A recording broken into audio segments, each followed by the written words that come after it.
اللهم صل على محمد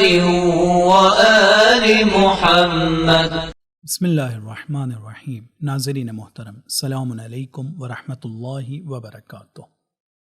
ناظرین، امام ہادی علیہ السلام کی زندگی کے حوالے سے میں آپ کی خدمت میں کچھ نکات عرض کر چکا ہوں۔ ایک طرف جہاں امام ہادی علیہ السلام کو اس زمانے کے خلفاء کے مقابلے میں اسلام کی حفاظت کرنا تھا اور اس کو بچانا تھا، دوسری طرف امام ہادی علیہ السلام کا زمانہ وہ زمانہ تھا جہاں پر بہت سارے ایسے ایشوز اور ٹاپکس کو مسلمانوں کے درمیان پھیلا دیا گیا تھا اور جس کے بارے میں ڈسکشن شروع ہو گیا تھا جس کا کوئی فائدہ عالم اسلام کو نہیں ہونے والا تھا۔ مثلا ایک ٹاپک قرآن کے خلق ہونے کے سلسلے میں گفتگو، یہ ایک ایسا ٹاپک تھا جس کو لیٹر لکھنے کے ذریعے سے امام نے یہ بتایا تھا کہ اس طرح کے ٹاپک پر ڈسکشن ایک ایسی بدعت ہے جو بہت خطرناک ہو سکتی ہے۔ اسی طرح سے امام اپنے اصحاب کے درمیان بھی اس طرح کے موضوعات میں نہ پڑھنے کی سفارش کرتے رہے ہیں، اور امام کا اس طرح سے سفارش کرنا یہ بتا رہا ہے کہ ہر وقت سماج اور سوسائٹی میں اس طرح کے ٹاپکس کو ڈسکس کیا جا سکتا ہے یا کسی کی طرف سے امپوز کیا جا سکتا ہے جس سے سماج کو کوئی فائدہ نہ ہو، تو ہمیں ایسے موضوعات پر ڈسکشن کے ذریعے سے جس سے سماج کا فائدہ، جس سے میری دنیا اور آخرت کا فائدہ نہ ہو، ہمیں پرہیز کرنا چاہیے۔ اسی لیے امام کے زمانے میں ہم دیکھتے ہیں جہاں پر مناظرات میں قوم کو ایسے ٹاپکس میں درگیر کر دیا گیا تھا جس سے قوم کا فائدہ نہیں ہو رہا ہے، کچھ ایسے کاموں کو اور کچھ ایسی باتوں کو بھی پروموٹ کرنے کی کوشش کی جا رہی تھی جس کے نتیجے میں اہل بیت علیہم السلام کے خاندان کی عظمت کو کم کیا جا سکے اور لوگوں کی توجہ کو جو امام ہادی کی طرف ہے اسے کہیں اور ڈائیورٹ کیا جا سکے۔ ایک مشہور واقعہ جو ہمارے اور آپ کے 10ویں امام کے زمانے میں ہوا ہے وہ زینب کذاب کا واقعہ ہے، جو اپنے آپ کو یہ کہتی تھی کہ وہ امام علی علیہ السلام کی بیٹی ہے، اور اس واقعے کا انجام آپ نے سنا ہوگا اور انجام بہت عجیب ہوا ہے۔ اس زمانے کا خلیفہ اس واقعے کے اندر اپنے لیے یہ اپرچونٹی فیل کرتا ہے کہ اگر امام ہادی علیہ السلام اس کو جھوٹا ثابت نہ کر سکے اس زینب کو، تو نتیجہ یہ ہوگا کہ لوگوں کی توجہ اس زینب کی طرف ہو جائے گی اور امام ہادی سے توجہ ہٹ جائے گی جو اس زمانے کے بادشاہ کے فیور میں اور فائدے میں تھا۔ اور اگر امام نے اس کو جس طرح سے جھوٹا ثابت کرنے کے لیے جو راستہ بتایا تھا تو اس کے ذریعے سے وہ یہ سمجھ رہا تھا کہ امام کو اپنے راستے سے ہٹا دے گا۔ وہ راستہ یہ تھا کہ جس وقت امام کو یہ بتایا گیا کہ امام علی کی ایک بیٹی اپنے آپ کو کہہ رہی ہے اور اپنا نام زینب بتا رہی ہے، تو امام نے جواب میں یہ کہا تھا کہ وحشی جانوروں کے اوپر اہل بیت علیہم السلام کا گوشت اور خاص طور پہ امام علی علیہ السلام کے فرزندان کا گوشت حرام ہے اور وہ نہیں کھاتے ہیں۔ تو بادشاہ نے اس موقع کو اپنے لیے غنیمت سمجھا اور کہا اگر ایسا ہی ہے تو ٹھیک ہے، پہلے خود امام ہادی کو اس پر آزمایا جا سکے، اور امام ہادی کو کہا کہ اگر آپ یہ کہتے ہیں کہ امام علی علیہ السلام کے فرزندان کا گوشت جانور پر حرام ہے تو بھوکے شیروں کے درمیان آپ کو بھیجا جائے گا۔ امام نے اس کو قبول کیا، لیکن اس زمانے کے خلیفہ کے ذہن میں یہ ہے کہ بھوکے شیروں کے درمیان اگر امام جاتے ہیں تو امام کو اس طریقے سے وہ اپنے راستے سے ہٹا سکتا ہے۔ تو عزیزان گرامی، آپ نے توجہ کیا کہ امام کو کسی طریقے سے ہٹانے کے لیے اور لوگوں کی توجہ کو امام سے ہٹانے کے لیے اس زمانے کے خلفاء ہر طریقے کے ٹول اور وسیلے کو اپنا رہے تھے۔ تو زینب کذاب کا واقعہ امام کے زمانے میں نہ صرف یہ کہ انہوں نے زینب کو کذاب ثابت کیا اس وقت، بلکہ اور لوگوں کی نظر میں اپنی عظمت اور قداست کو پہنچا سکے۔ ناظرین محترم، اسی طرح سے امام علیہ السلام نے علمی میدان میں بھی بہت سارے مناظرات کے ذریعے سے صحیح دین کو لوگوں تک کے پہنچانے اور اسے بچانے کی کوشش کی ہے۔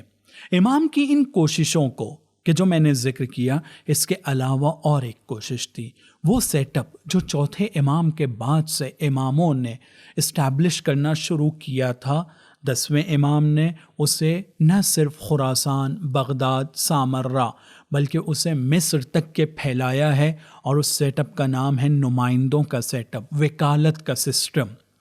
اپنے بہت سارے وکیلوں کو دور دراز کے علاقے تک کے بھیجا ہے، اور 8ویں امام نے ایک خاص انداز سے اس کو پھیلانا شروع کیا تھا، جس کے نتیجے میں ہم دیکھتے ہیں کہ ہمارے اماموں کے سلسلے کو اگر دیکھا جائے، اماموں کی تاریخ کی طرف توجہ دی جائے، کچھ امام دوسرے اماموں کے مقابلے میں ان کی عظمت لوگوں کی نظر میں اور لوگوں تک کے زیادہ پہنچی ہے، اور وہ ان اماموں میں ایک امام کا تذکرہ ضروری سمجھتا ہوں یہاں پر کروں، وہ ہے 8ویں امام۔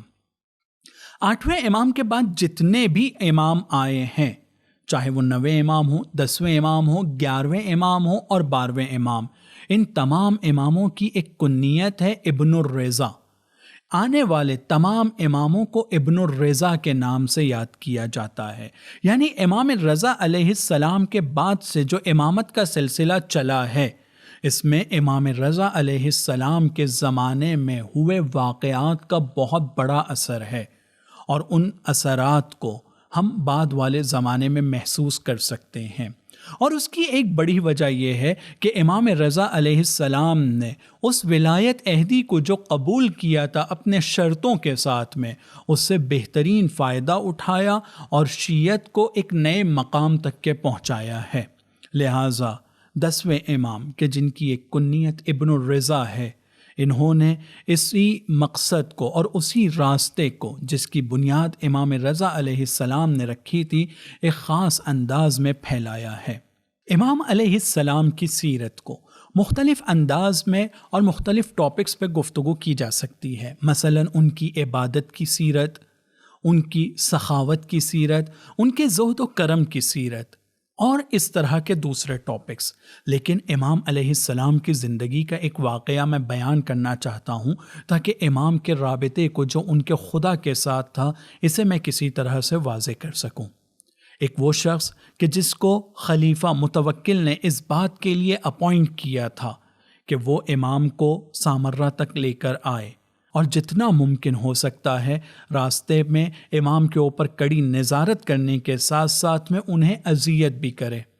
بریحہ جب امام کو مدینے سے لے کر نکلا تو پہلے امام مکے کی طرف جاتے ہیں، وہاں پر عبادت انجام دیتے ہیں، اور اسی طرح سے سفر کے درمیان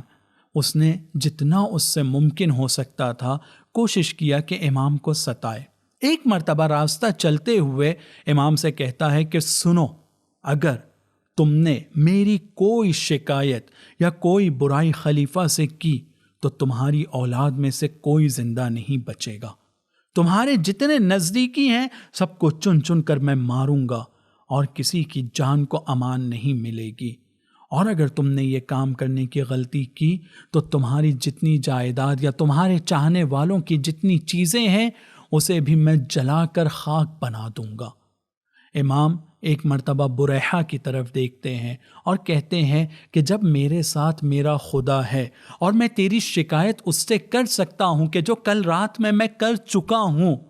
تو مجھے کیا ضرورت ہے کہ تیری شکایت تیرے خلیفہ کے پاس کروں۔ امام نے اس جملے کو اس انداز میں کہا تھا کہ بریحہ کانپنے لگا، کانپ کر امام کے قدموں میں گرتا ہے اور کہتا ہے کہ میں تم سے معافی مانگتا ہوں، تم میری شکایت اپنے خدا سے واپس لے لو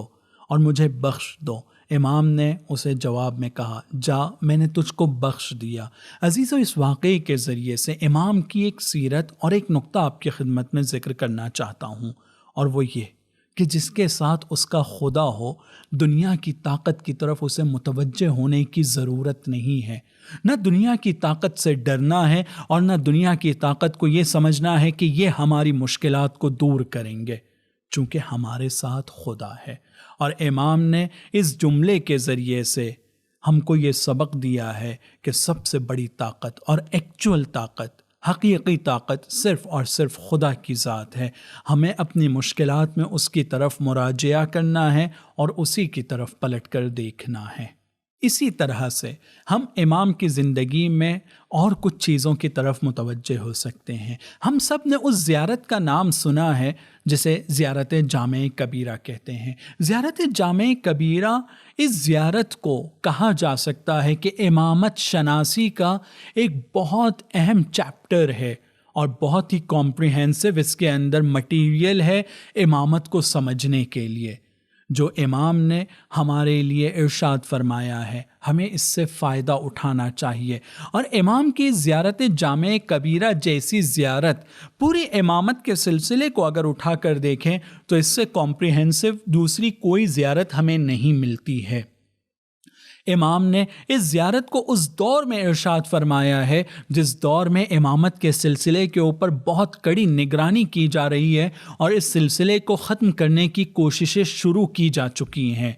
اس دور میں امام نے زیارت جامع کبیرہ کی تعلیم دی ہے۔ یقیناً ہم سب کی ذمہ داری ہوتی ہے کہ اس زیارت کو پڑھیں اور اسے سمجھنے کی کوشش کریں۔ ہر امام کے دور میں ہم نے اس بات کو سنا اور ان کی زندگی میں یہ امتیاز پایا جاتا رہا ہے کہ خدا کے ساتھ تنہائی، گفتگو، اس کے لیے عبادت کرنا، رات میں بیدار رہنا، دن بھر روزہ رکھنا، غریبوں کے کام آنا تاکہ خدا کی خوشنودی کو حاصل کیا جا سکے، ہر امام کے دور میں تھا۔ لیکن امام ہادی علیہ السلام اس کے باوجود کہ وہ معسکر میں زندگی گزارا کرتے تھے، آرمی بیس میں ان کی زندگی گزر رہی تھی تاکہ ان پر کڑی نگرانی کی جا سکے، اس عالم میں بھی یہ ملتا ہے، اس زمانے میں بھی یہ ملتا ہے کہ امام ہادی علیہ السلام نہ صرف یہ کہ خدا کی عبادت کرنے کے لیے کسی کوتاہی کا شکار ہوئے تھے، بلکہ لوگوں کی خدمت اور لوگوں کے کام آنے کا بھی کوئی موقع انہوں نے اپنے ہاتھ سے جانے نہیں دیا ہے۔ ناظرین محترم، ان حالات میں جو آج ہمارا ملک اور دنیا میں گزر رہے ہیں، لاک ڈاؤن کے حالات، جہاں پر غریبوں کے اوپر بہت سختی کے دن گزر رہے ہیں، امام ہادی علیہ السلام کی زندگی اور یہ امام ہم لوگوں کے لیے مشعل راہ ہو سکتے ہیں۔ جتنا ہم سے ممکن ہو، جتنا ہماری طاقت اور بضاعت میں ہو، ہم کوشش کریں لوگوں کے کام آئیں اور ان کی مدد کر سکیں، خاص طور پہ ان لوگوں کے جن کے گھر میں کھانے کی مشکلات ہیں اور پرابلمز ہیں۔ ان کے پرابلمز کو دور کرنے کی کوشش کرنا ہر امام ہادی علیہ السلام کے چاہنے والے کی ذمہ داری ہوتی ہے۔ امام ہادی علیہ السلام کا زمانہ ایک ایسا زمانہ ہے جہاں ان پر بہت کڑی نگرانی ہے۔ اس کے باوجود بھی تاریخی کتابوں میں امام ہادی علیہ السلام کے 180 سے زیادہ شاگردوں کا تذکرہ ملتا ہے۔ ممکن ہے کہ ان میں سے بہت سارے شاگرد ایسے ہوں جنہوں نے ایک لمبا وقت امام کے سامنے زانوِ ادب طے نہ کیا ہو، لیکن امام اس زمانے میں اپنے شاگردوں سے الگ الگ طریقے سے کانٹیکٹ میں تھے اور رابطہ بنا رہے تھے، جس میں سے ایک طریقہ یہ تھا، شاگرد امام کو سوال لیٹر کی صورت میں بھیجا کرتے تھے اور امام ان کو جواب لیٹر کی صورت میں دیا کرتے تھے۔ تو 180 سے زیادہ شاگردوں کا نام کتابوں میں لکھا ہوا ہے اور شیخ مفید علیہ الرحمہ نے اس تعداد کو ذکر کیا ہے۔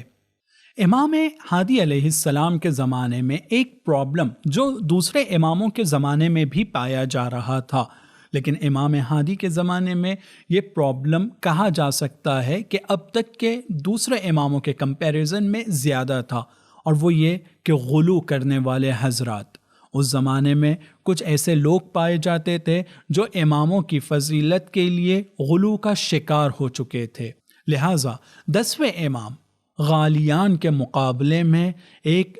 سخت اقدام انجام دیتے ہیں لیٹرز کے ذریعے سے، اور جہاں انہیں بیان کرنے کا موقع ملتا ہے وہاں اس کے ذریعے سے۔ ہر غالی کے مقابلے میں امام نے اس وقت سخت اسٹینڈ لیا تھا اور موقف اختیار کیا تھا، لہٰذا ہمیں ملتا ہے کہ جب سہل ابن زیاد نام نے علی ابن حسکہ کے جو غالی ہو چکے تھے ان کے بارے میں خبر دی تو امام علیہ السلام نے اپنی وابستگی کو اور اپنے کانٹیکٹ اور ریلیشن کو علی ابن حسکہ کے ساتھ انکار کیا اور کہتے ہیں کہ علی ابن حسکہ سے میرا کوئی رابطہ نہیں ہے۔ علی ابن حسکہ امام کے سلسلے میں غلو کا شکار ہو گئے تھے، لیکن امام نے ہر طرح کے رابطے کا انکار کیا تھا علی ابن حسکہ کے ساتھ۔ اسی طرح سے محمد ابن نصیر نمیری جو رئیس فرقہ نصیریہ ہو گئے تھے بعد میں، اس سے بھی اپنے رابطے کا انکار کیا ہے ایک لیٹر کے ذریعے سے، اور یہ کہا ہے امام نے کہ شیطان نے اس کو گمراہ کیا ہے، یعنی غلو کو شیطان کا حربہ ذکر کیا ہے اور غالی کو شیطان کے راستے پر چلنے والا بتایا ہے۔ ناظرین محترم، اس زمانے میں کچھ لوگ جو غلو کا شکار ہو گئے تھے، وہ لوگوں کے درمیان اس طرح سے بتانے کی کوشش کرتے تھے کہ ہمارا رابطہ امام کے ساتھ بہت مضبوط رابطہ ہے، اسی لیے امام کی پہلی کوشش یہ تھی کہ لیٹرز کے ذریعے سے اور اپنے خاص اصحاب کے ذریعے سے لوگوں تک کے یہ پیغام پہنچا سکیں کہ ان کا ہمارے ساتھ کوئی رابطہ نہیں ہے۔ 11 ایسے نام ملتے ہیں جن کے ساتھ امام نے اپنے کسی رابطے کا انکار کیا ہے اور یہ کہا ہے کہ ان سے ہمارا کوئی واسطہ نہیں ہے، لیکن اس کے ساتھ میں امام کے کچھ ایسے اصحاب بھی ملتے ہیں جن کے لیے امام نے خاص تاکید کی ہے اور ان کو اپنے نمائندے کی صورت میں اپوائنٹ کیا تھا۔ جن لوگوں کو امام نے اپنے نمائندے کی صورت میں اپوائنٹ کیا ہے ان میں سے کچھ ایسے افراد ہیں جن کو 8ویں امام نے بھی اپوائنٹ کیا تھا، 9ویں امام نے بھی اپوائنٹ کیا اور 10ویں امام نے اسے کنٹینیو کیا، اور کچھ ایسے افراد بھی ہیں کہ جو پہلے اماموں نے اپوائنٹ کیا تھا، امام نے ان کی تائید بھی کی تھی اور بعد میں وہ لوگ امام کے راستے سے منحرف ہو گئے، امام نے انہیں ان کے پوسٹ سے ہٹایا اور ان کی جگہ دوسرے لوگوں کو اپوائنٹ کیا۔ امام کا یہ اقدام بھی اس بات کی طرف اشارہ کرتا ہے کہ ایک انسان اگر اچھا ہے تو ضروری نہیں ہے کہ ہمیشہ وہ اچھا رہے۔ ہمیں اپنے دوستوں کے بارے میں، ہمیں اپنے اطراف کے لوگوں کے بارے میں اس بات کے لیے اپنی آنکھوں کو کھلا رکھنا ہوگا کہ ایک اچھا فرد ضروری نہیں ہے کہ ہمیشہ اچھا ہو اور ایک برا ضروری نہیں ہے کہ ہمیشہ برا ہو۔ ممکن ہے کہ ایک اچھا زندگی گزرنے کے ساتھ ساتھ میں اچھے راستے سے اتر جائے اور ایک برا توبہ کے ذریعے سے برے راستے کو چھوڑ کر اچھے راستے کو اپنا لے۔ لہٰذا امام کے زمانے میں بھی کچھ ایسے لوگ تھے جو پہلے اچھے تھے اور بعد میں وہ صحیح ٹریک اور امامت کے راستے سے اتر کر برے راستے پر چلنے لگے، جس کی وجہ سے امام نے ان کو وکالت اور اپنے نمائندے ہونے کی پوسٹ سے ہٹایا تھا۔ لیکن اب میں آپ کی خدمت میں امام کے کچھ مشہور اصحاب اور دوستوں کا نام لینا چاہتا ہوں جنہوں نے امام کی احادیث کو نقل کیا ہے اور امام کے مشن کو آگے بڑھانے میں خاص طور پر اس زمانے میں انتھک کوشش کی ہے، جس میں سے اہم نام ہے جناب فضل ابن شازان کا۔ فضل ابن شازان کو یہ کہا جا سکتا ہے کہ اپنے زمانے کے علم کلام کے بڑے علماء میں سے ایک عالم تھے۔ شاہ عبدالعزیز حسنی، ان کا تذکرہ میں نے 8ویں امام کے ایپیسوڈ میں بھی کیا ہے، 9ویں امام میں بھی کیا ہے، اور یہ 10ویں امام علیہ السلام کے زمانے میں بھی امام علیہ السلام کے ایک بہترین ساتھی اور صحابی تھے اور امام کے مشن کو آگے بڑھانے کی کوشش کر رہے تھے۔ علی ابن مہزیار اہوازی بھی ان فقہا میں سے ہیں اور ان محدثین میں سے ہے جنہوں نے 3 اماموں سے روایتوں کو نقل کیا ہے، 8ویں، 9ویں اور 10ویں امام۔ اسی طرح سے ایک نام میں لینا چاہوں گا ایوب ابن نوح علیہ الرحمت والرضوان۔ یہ امام کے ان صحابیوں میں سے ایک ہے کہ امام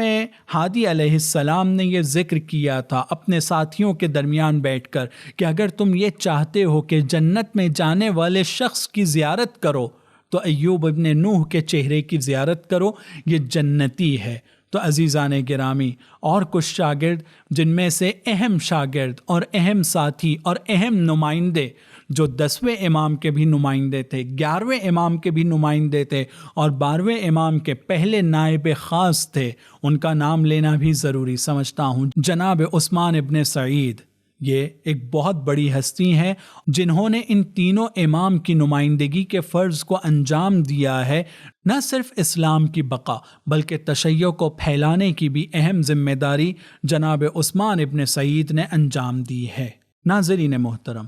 اس آخری نمائندے کا جو میں نے تذکرہ کیا ہے، اس ضمن میں ایک نقطہ آپ کی خدمت میں پیش کرنا چاہتا ہوں۔ امام ہادی علیہ السلام کی اپنی زندگی میں اہم کوشش یہ تھی کہ 12ویں امام کی غیبت کی تیاری، خاص طور پہ غیبت صغریٰ کا انتظام اس زمانے میں کیا جا سکے۔ آپ نے اس نقطے کی طرف توجہ دیا کہ امام ہادی علیہ السلام 8 سال کی عمر میں امامت کے درجے پر فائز ہوئے تھے۔ 9ویں امام کی امامت کے بعد میں یہ دوسرے امام تھے جو کم سنی میں اس درجے پر پہنچے تھے، اور سب سے کم عمری میں اگر امامت کے درجے پر کوئی امام فائز ہوا ہے وہ آپ کے اور ہمارے 12ویں امام، امام زمانہ عجل اللہ تعالی فرجہ الشریف تھے، جو محض 5 سال کی عمر میں اس امامت کے درجے پر فائز ہوئے تھے۔ لہٰذا امام ہادی علیہ السلام کی یہ کوشش رہی ہے کہ وہ زمانہ کہ جو غیبت کا زمانہ شروع ہونے والا تھا، اپنے زمانے میں انہوں نے ایک ایسا نیٹ ورک تیار کر دیا تھا اور ایسے لوگوں کی تربیت کی تھی کہ جو امام ہادی کے بعد آنے والے اماموں کی خدمت کرتے ہوئے اسلام کی حفاظت اور شیعوں کے پھیلانے کی ذمہ داری کو اپنے کاندھوں پر سنبھال سکیں۔ لہٰذا ہم دیکھتے ہیں کہ جب امام ہادی کے بعد 11ویں امام کے زمانے میں جن کی عمر کا زیادہ تر حصہ معسکر میں گزرا ہے، اس کے باوجود کہ امام لوگوں کی نظروں میں نہیں تھے، عام لوگوں سے ان کا رابطہ نہیں تھا، لیکن اس زمانے میں ہم دیکھتے ہیں کہ شیعیت اپنے ایک خاص انداز میں سفر کو طے کر رہی ہے اور ان کی تعداد میں روز بروز اضافہ ہو رہا ہے۔ لہٰذا اس بات کو یقین سے کہا جا سکتا ہے کہ شیعیت کی بقا اور شیعیت کو پھیلانے میں امام ہادی علیہ السلام نے جس نیٹ ورک کی بنیاد رکھی ہے اور جس طرح سے اپنی امامت کی ذمہ داری اور فرائض کو انجام دیا ہے، اس کا کردار بہت ہی تاثیر گزار رہا تھا۔ ناظرین محترم، امام علیہ السلام کے کچھ جملات اور احادیث جو ہماری اس دنیا اور آخرت کو بہتر بنانے میں مددگار ثابت ہو سکتی ہیں، میں پیش کرنا چاہتا ہوں اور ذکر کرنا چاہتا ہوں۔ امام ارشاد فرماتے ہیں، الدنیا سوق ربح فیہا قوم وخسر آخرون۔ دنیا ایک بازار کی طرح ہے جہاں پر کچھ لوگوں نے تجارت کر کے کچھ فائدہ اٹھایا اور کچھ لوگوں نے نقصان اٹھایا ہے۔ دنیا کو بازار کی طرح دیکھنا ہے جہاں پر فائدہ اٹھانے والے بھی ہیں اور نقصان اٹھانے والے بھی ہیں۔ ہمیں پوری کوشش کرنا ہے کہ ہمارا شمار ان لوگوں میں ہو جو اس دنیا سے فائدہ اٹھا سکیں۔ کیسا فائدہ اٹھا سکیں؟ خود امام ارشاد فرماتے ہیں ایک دوسری جگہ پر، الناس فی الدنیا بالاموال وفی الآخرۃ بالاعمال۔ اس دنیا میں لوگوں کو ان کے مال کے ذریعے سے تولا جاتا ہے اور ان کی حیثیت اور ان کی اوقات اس مال کے ذریعے سے دیکھی جاتی ہے۔ جس کے پاس جتنا مال ہوتا ہے اس کو اتنا زیادہ اہمیت دی جاتی ہے، لیکن آخرت میں لوگوں کے مال کام نہیں آئیں گے، آخرت میں لوگوں کے اعمال کام آئیں گے۔ تو وہ مال جو ہمارے پاس اس دنیا میں ہے، اس مال کو ہمیں اس طرح سے استعمال کرنا ہے اور اس کے ذریعے سے ایسے اعمال کو انجام دینا ہے تاکہ ہماری آخرت کو سدھارا جا سکے۔ بہت ہی خوش نصیب ہیں وہ لوگ جو اپنے اموال سے اپنے اعمال کو بہتر بناتے ہیں اور ان اموال کے ذریعے سے اپنی آخرت کے لیے کچھ انتظام کرتے ہیں۔ پھر امام ارشاد فرماتے ہیں، ان اللہ جعل الدنیا دار بلوى والآخرہ دار عقبہ۔ خداوند عالم نے اس دنیا کو ایسی جگہ بنایا ہے جہاں پر مصیبتیں ہیں، جہاں پر امتحان ہے، جہاں پر آزمائش ہے، جہاں پر مشکلات ہے، اور اسی طرح سے آخرت کو ایک ایسی جگہ بنایا ہے جہاں پر اس دنیا میں جتنی مشکلات اور جو کام بھی کیا ہے اس کا رزلٹ اور اس کا نتیجہ اس کو ملے گا۔ پھر ارشاد فرماتے ہیں، وَجَعَلَ بَلْوَ الدُّنْيَا لِثَوَابِ الْآخِرَةِ سَبَبًا۔ اور اگر اس دنیا میں